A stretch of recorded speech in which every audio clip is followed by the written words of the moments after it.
Hello, it's Matt here at How to Retro, and we're going to take a look at Antstream, the retro game streaming service, which has been talked about for some time now, a couple of years maybe or something like that, but it's become a lot more prominent this week because of the launch of their Kickstarter, which has got off to a pretty good start by the looks of it. So they're almost halfway to the 50k goal after being live only a day or two really, so it looks pretty good for them.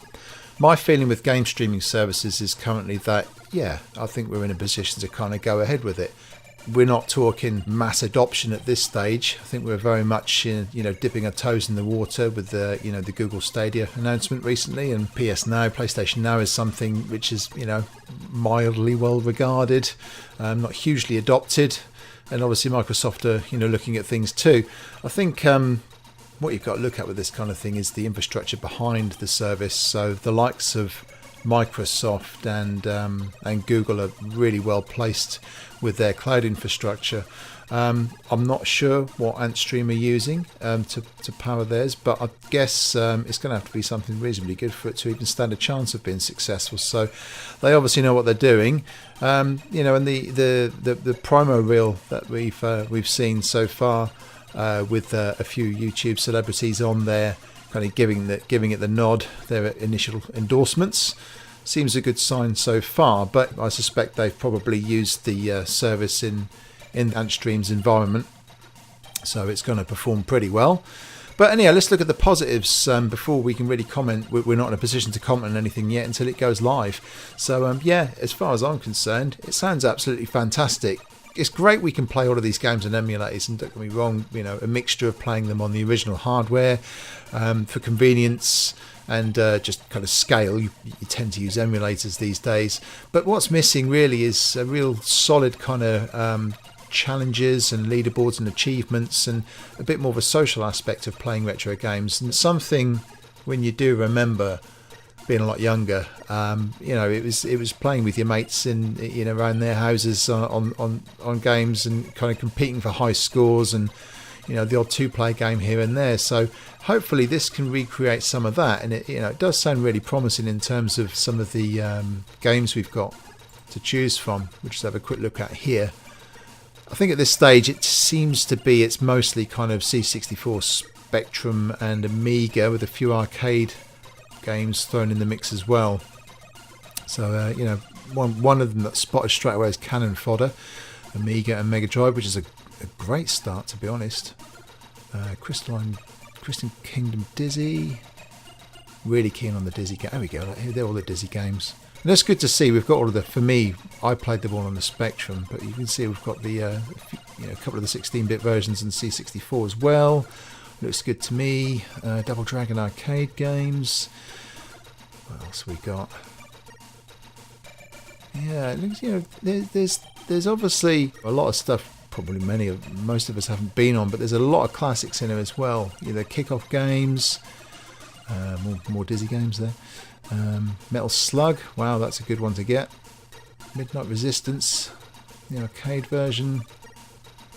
Pinball Dreams on the Amiga, yes, very good. Yeah, so you get the gist. There's quite a lot of Speedball 2 as well. Yeah, so there's a lot of potential here for the kind of online. I say multiplayer because, as I understand at the moment, I don't think they're going to have actual online multiplayer playing at the same time. I think there's more focus on the achievements and challenges they set, which for me is fine, because again there's a real nice competitive social element to it, which is a good thing to launch with. So in terms of the Kickstarter, I'll be honest, I backed it yesterday, and I've kind of considered, do I pull out of kind of the year's subscription? It was £40 because I think I was back at I can't remember what it was now, 100 and something. And I probably will jump on again with the 6-month plan, only because I'm just slightly nervous about how this will go in the longer term. I suspect it will kind of be around at least a year for sure, but it's it's one of those things where for retro gamers who are into the kind of 8-bit home computer era, it's fantastic. I think this is going to do really well. But without obviously, I personally don't mind this, but the likes of many Sega or Nintendo games, it's going to be hard to get it in front of that wider audience, and those kind of users are those who will bring up the numbers significantly. Again, I'll just say for me, that doesn't matter because I'm more about kind of home computing, so Amiga, C64 Spectrum, Amstrad, or BBC Micro, that kind of thing. So for me, it is a perfect thing. So I think I will jump back on with the 6-month backer package. So they're saying they've already got 2,000 games already licensed, with many more coming, multiple versions of games. All the games are kind of curated. They're actively engaging at the moment with people on the scene on social media. Seen Jim Bagley on Twitter saying asking for game suggestions. So it's really nice to see them being quite active in the community and getting thoughts and ideas and being quite responsive.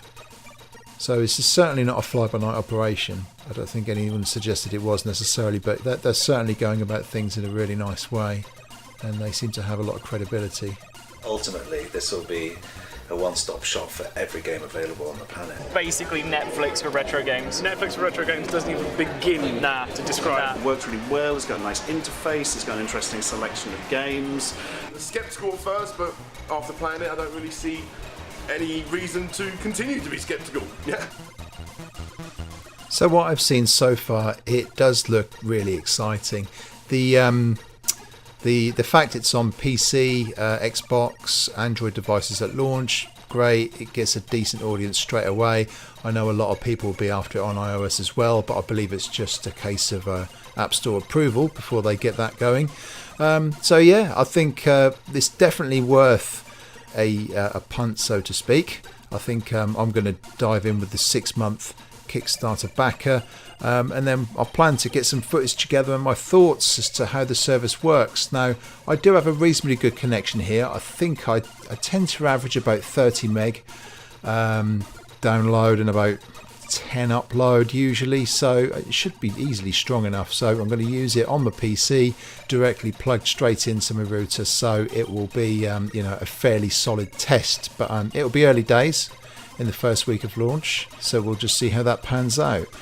What are your thoughts on Antstream and gaming streaming services as a whole? Is it something which you're kind of on board with, or are you still kind of really all about the originals or even emulation? It's funny how emulation is now becoming almost like owning the original game compared to like a stream. When you got a streaming service coming into the mix, I've seen a lot of people saying that no, I prefer my 10 terabyte drive of ROMs and my emulators. I don't want to use them. So I can see people getting quite protective over their ROMs, quite ironically, rather than over the originals, because the streaming service is coming in. There's always going to be a way to do that, let's face it.